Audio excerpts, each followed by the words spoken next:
नमस्कार मित्रांनो, लई आवडतेस तू मला या मालिकेच्या आजच्या भागात आपण बघणार आहोत.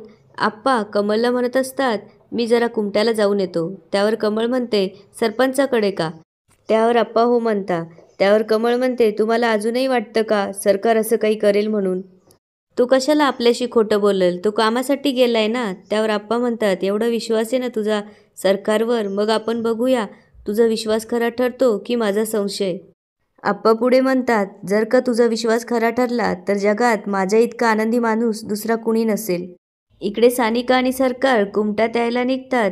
त्यावेळेस सानिका त्याला रस्त्यातच थांब म्हणते. त्यावर सरकार म्हणतो, का गं काय झालं? त्यावर सानिका म्हणते, विभा जरा बाहेर गेली, आपण इथेच थांबू.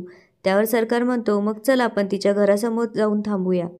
त्यावर सानिका सरकारला विचारते, तू कुमट्याचाच आहेस ना? त्यावर सरकार सानिकाकडे बघू लागतो, कारण त्याने तो कुमट्याचा असल्याचं सगळ्यांना सांगितलेलं असतं. तेवढ्यात आप्पा सरकारच्या गाडीजवळ येऊन त्याच्या गाडीला पिशवी अडकवतात आणि त्यांच्या पायातल्या चपलीमध्ये गेलेला काटा काढू लागतात. आप्पा जेव्हा मागे वळून बघतात तेव्हा सरकार तोंड फिरवून घेतो. आप्पा सरकारला ओळखत नाही आणि तिथून निघून जातात. सरकार जेव्हा आप्पांकडे बघू लागतो त्यावेळेस सानिका त्याच्याकडे बघून म्हणते, आप्पा होते ते कळशीतले. त्यावर सरकार म्हणतो, वाचलो. त्यावर सानिका विचारते, काय? त्यावर सरकार म्हणतो, वाटलो काय तुम्हाला? मला काय माहीत नाही का ते आप्पा होते ते? त्या दिवशी देवळात भांडण झालेलं लक्षात आहे माझ्या, स्मरणशक्ती चांगली आहे माझी.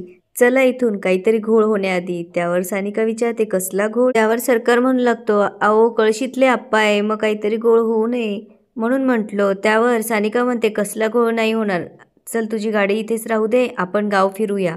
सरकार सानिकाच्या मागे मागे येत असतो. तेव्हा सानिका म्हणते, हे काय आहे, काढ हे हेल्मेट. त्यावर सरकार म्हणतो, नाही म्हटलं तर हे बघा काहीतरी अडकलंय, निघत नाही. त्यावर सानिका म्हणते, उगाच नाटकं करू नकोस, थांब मी काढते. आणि ती त्याचं हेल्मेट काढू लागते. सानिका सरकारचं हेल्मेट काढण्याचा प्रयत्न करत असते तेव्हा सगळे गावकरी त्यांच्याकडे बघू लागतात. त्यावर सरकार म्हणतो, अहो राहू द्या मॅडम, मला ऊन लागतंय. त्यावर सानिका म्हणते, अरे ऊन लागतं म्हणून कोणी हेल्मेट घालतं का? त्यावर सरकार म्हणतो, मी घालतो, मला सवय लहानपणापासून. त्यावर सानिका म्हणते, काय पण काय बोलतो, लोक बघ कशी बघताय. त्यावर सरकार म्हणतो, बघू दे, नको त्याने बघायला नको म्हणजे झालं. त्यावर सानिका म्हणते, म्हणजे? त्यावर तो म्हणतो, म्हणजे दोस्त मंडळी, माझे दोस्त लय भंगारे, असे कोणा पोरीबरोबर पाहिलं तर मला चिडवतील. पुढे सरकार विचार करू लागतो, आप्पा कुठे गेले हे बघायचंच राहिलं सानिकाच्या नादात. इकडे सर्वेश म्हणत असतो, हा साहेबराव जेवढा डोक्याला ताप देत नाही तेवढे हे दोघं सानिका आणि या राजा डोक्याला ताप देत आहे. त्यावर त्याची आई म्हणते, नाहीतर काय सर्वेश, काहीतरी करावं लागेल आपल्याला. पुढे ती म्हणते, सर्वेश दादाला तुमच्या लग्नाबद्दल बोललं तर? त्यावर सर्वेश म्हणतो, मला नाही वाटत मामाच्या डोक्यात काही जाईल. त्यावर पंकजा म्हणू लागते, कुणाच्या डोक्यात काय आणि कसं घालायचं हे मला चांगलं जमतंय. पुढे ती म्हणू लागते, बघच आता तू, पैसा, प्रॉपर्टी आणि पॉवर यासाठी ही पंकजा आता काय काय करते ते. असं म्हणून ती साहेबरावांकडे जायला निघते.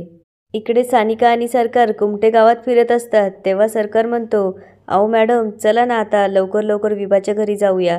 त्यावर सानिका म्हणते, अरे थांब की, तुझं गाव बघायचंय मला. त्यावर सरकार म्हणतो, अहो गावासारखं गाव, त्यात काय बघायचं? त्यावर सानिका म्हणते, काय रे तुझं केव्हाचं, विभाच्या घरी जाऊ, विभाच्या घरी जाऊ, चल आपण तुझ्या घरी जाऊया, तुझं घर कुठे आहे? त्यावर सरकार एक बंद घर दाखवून हे घर माझं आहे असं सांगू लागतो. त्यावर सानिका म्हणते, चल आपण तिकडे जाऊ. त्यावर सरकार म्हणतो, अहो मॅडम तुम्ही आता म्हणाल घराच्या आत जाऊ, पण घराच्या बाहेर कुलूप लागलंय आणि किल्ली बिल्ली नाहीये माझ्याकडे. तेवढ्यात विभाचा फोन येतो. सानिका विभाचा फोन उचलते.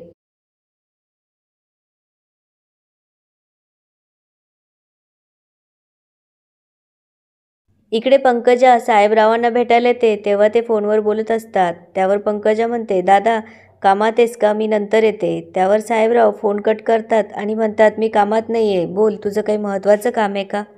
पुढे पंकजा म्हणू लागते, दादा मान्य आहे सानिका तुझी लेक आहे, पण माझी पण होणारी सून आहे ना, तिला कोणी काही बोललं की मला पण वाईट वाटतं. पुढे ती म्हणते, सानिका आपल्या सगळ्यांची लाडकी आहे. त्यावर साहेबराव म्हणतात, लाडकी असली म्हणून काय झालं, ह्या वेळेस तिला बोलणं गरजेचं होतं. त्यावर पंकजा बोलू लागते, तुझं बरोबर आहे दादा, सानिकाला शिस्त लावणं गरजेचं आहे, पण जर तिला शिस्त लावायची असेल ना तर आपण लवकरात लवकर सर्वेश आणि सानिकाचं लग्न लावून टाकू. त्यावर साहेबराव म्हणतात, तुझं म्हणणं बरोबर आहे, पण आता त्याची काही गरज नाही. त्यावर पंकजा म्हणते, पण जर सानिका एकदा संसारात अडकली तर तुझ्या डोक्याला ताप होईल, असं काही वागणार नाही ती. त्यावर साहेबराव म्हणू लागतात, आत्ताच्या घडीला ही शर्यत जिंकणं लई महत्त्वाचं आहे माझ्यासाठी. त्यावर पंकजा म्हणू लागते, बरोबर आहे बरं का दादा, ही शर्यत जिंकावं म्हणून मी 4-4 देवाला नवस केलाय. पुढे ती म्हणते, पण दादा लग्न आणि शर्यत याचा काही संबंध?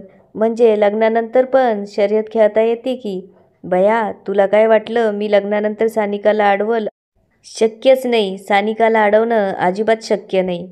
इकडे सानिका आणि सरकार विभाकडे येतात तेव्हा विभा तिच्या हातामध्ये एक गिफ्ट घेऊन उभी असते. त्यावर सानिका तिला विचारू लागते, अगं हे काय आहे काय हे सगळं?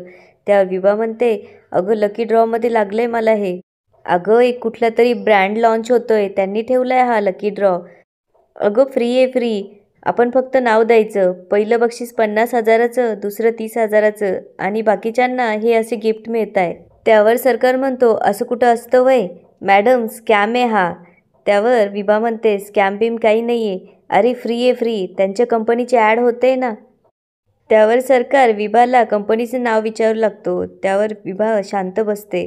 त्यावर सानिका म्हणते, अरे असेल त्यांची काही स्ट्रॅटेजी बाबा, मी तर ट्राय करणार आहे. चल तू पण ट्राय कर, असं म्हणून ती त्याला घेऊन जाते आणि एक कुपन फाडते. तेव्हा सानिकाला गिफ्ट व्हाउचर लागतं.